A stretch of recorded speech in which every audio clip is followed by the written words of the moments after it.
Oh, now we're talking. That's my favorite color.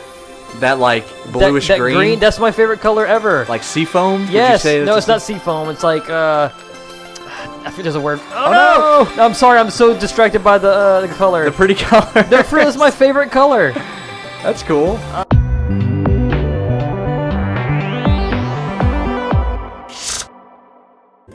I think this is one I usually skip also. Well, we're kind of running. We're at the 50-minute mark. Do you want to show me anything special? Yeah, we'll just go to the good ones. Yeah, you want to go over some special stuff? Like, do you want to show me the one that you don't like? What? I want to show you that off camera because there's some really good ones I want you to see. Okay. For real. Okay. I like this one a ton. I feel like I should let it play. Seaweed. So I wonder if you download the soundtrack, if you can download it, like. I wonder if they have it like segmented how the music is as you unlock it, or if it just is the full song. I see what you're saying. I don't know. I know that they Cause like remember how Bully, remember the game Bully had like segmented soundtracks where like, and different parts would happen. Yep. Like it would kind of kick up like on the bicycle for example, it'd be like. But then whenever bad guys would come, it'd be like. Yeah. I wish. I don't know. I wonder how they would do that in the mix. For like the soundtrack. I guess I could Google that. For this game specifically? Yeah. I even Red Dead. Well, you can just look up the. I don't know about purchasing, but I know if you go to YouTube, there's a playlist with all the songs, and it's just the 3-minute version of this song. Yeah. That's something that a lot of people take for granted with the Red Dead sound design. Red Dead Redemption 1 and Red Dead Redemption 2 is that it has those dynamically sequenced songs. Right. And not a lot of people talked about that last year, to be honest with you. Well, I think that's more par for the course these days than it was when Red Dead 1 came out. Because when Red Dead 1 came out, I remember that being a big deal for. Well, there's still not a lot of games that do that, though. I don't know. I think having. So what they did, let's clarify it for a viewer who may not know. What they did was they had multiple arrangements of any given song so that it would, depending on the mood, depending on the situation, it would change dynamically in the gameplay. Right, the exactly. Soundtrack. It would be the same song, it would just might have a different instrument, or a different instrument might be more prominent. Exactly. So like when you're being chased by the law, it's going to have certain instrumentation versus another one when you're. And they also did. I think that's just kind of one of Rockstar's.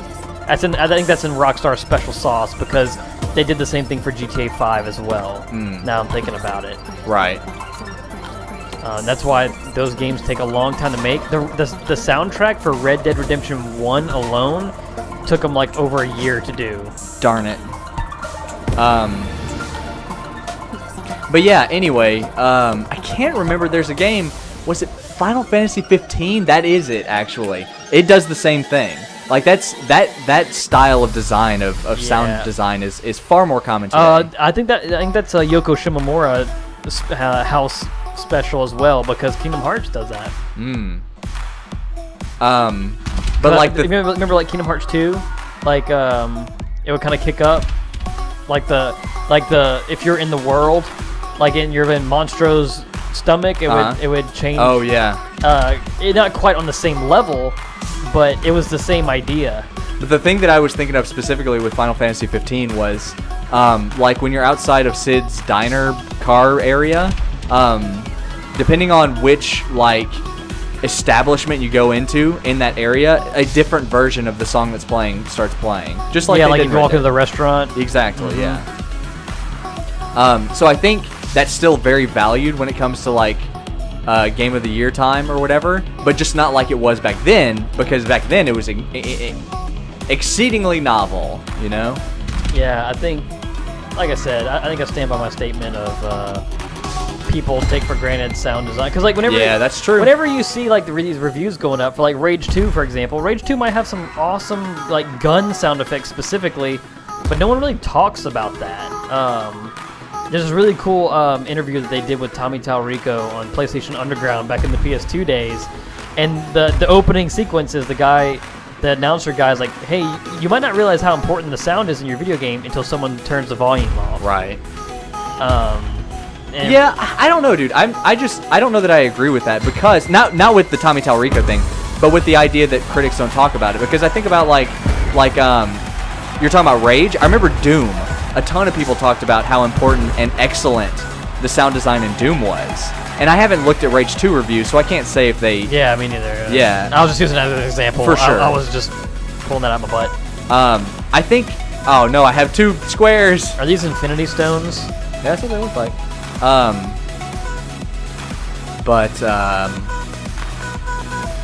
Just a quick question. If I was playing Yes. this and I could not beat this, could I turn the difficulty down? Yeah, you definitely can. We're just playing on normal right Okay, now. I was just wondering. I have beaten it on expert. Expert. Toot toot. There's a trophy trophy. I was trophy hunting.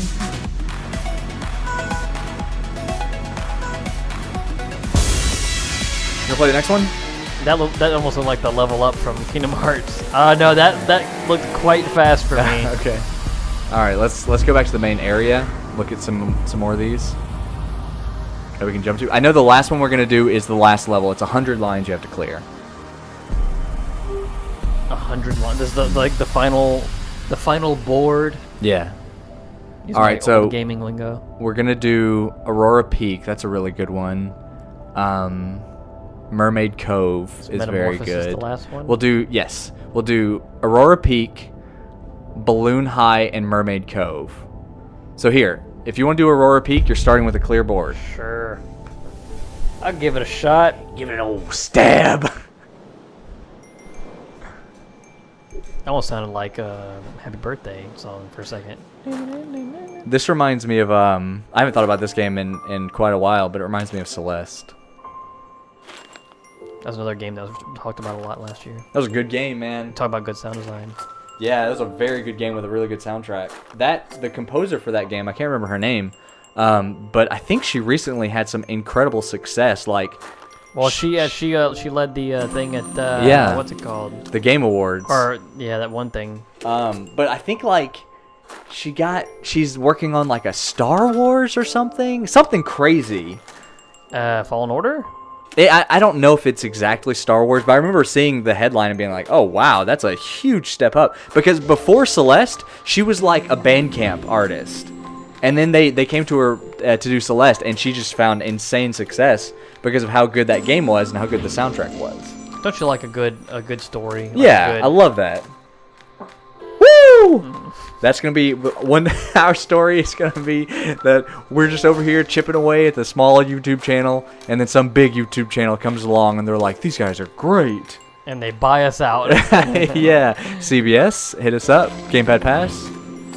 What's that? Full screen or what's it called? Full screen media. Oh, is that the one that owns like 75% of gaming channels or I something? think so. Yeah.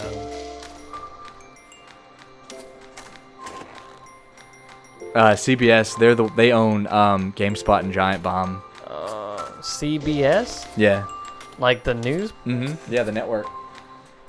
They own, as far as video game stuff, they own those two, and they also own Metacritic, which is weird. Yeah, it's really weird. You'll often see GameSpot reviews linked to Metacritic in some way. I don't know what to do with this piece, dog. Yeah, that was perfect on the left. There you go. Oh, thanks. Nice. Yeah, man, snow levels. I like snow levels a lot. Not blizzard levels, but like levels like these. Yeah, I like games that communicate a sense of temperature and cold. Snow Barrel Blast. Yeah, well, that's when the first time we ever talked about like levels and particular levels we liked. We were playing that level, and I told you about how I love Celeste because it's all snow levels. The entire game is snow levels. Nice. Oh man, I'm really messing up over here, Tyler. That's okay. You got to see the level at least. Thanks. I mean, that's all I wanted. I wanted you to see how good this level is in the music. I don't know what that like choir sound is. It doesn't matter. Hey, when I was a kid, Elephant Trunk. I used to listen to a lot of DJ Sammy and like Tiesto. That's the next best thing to video game music that I wouldn't get made fun of for listening. All right. Look at this. Gorgeous. Oh yeah, complementary colors. Yeah. Making my brain feel good. Subliminally. Oh no! Oh no! Okay. It's alright, man. You only have 16 lines to go. 16. I like how you went up 3 octaves. 6. We need to do another one of those videos like that, discussion-y, Yeah. about a specific topic. Maybe for our patrons. Oh, now we're talking. That's my favorite color. That like bluish that green, That's my favorite color ever. like seafoam. Would you Yes. say No, that's it's not seafoam. It's like I think there's a word. Oh, no! I'm sorry. I'm so distracted by the color. the pretty color. The frill is my favorite color. That's cool. Oh no! What? Yeah, it's a new trick, but you know that one. Dude, man, Odin came through in the clutch. Oh, I'm gonna die.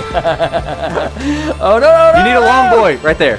If you get a long boy, you'll really. Oh no! It's okay. Oh man, that's all right. At least you learned, dude. I like that. That's probably my favorite level. I like Cool. that. That's my favorite color, dude. Do you know that? I did not know that. That is my favorite. I mean, it's similar to the shirt I'm wearing, I guess.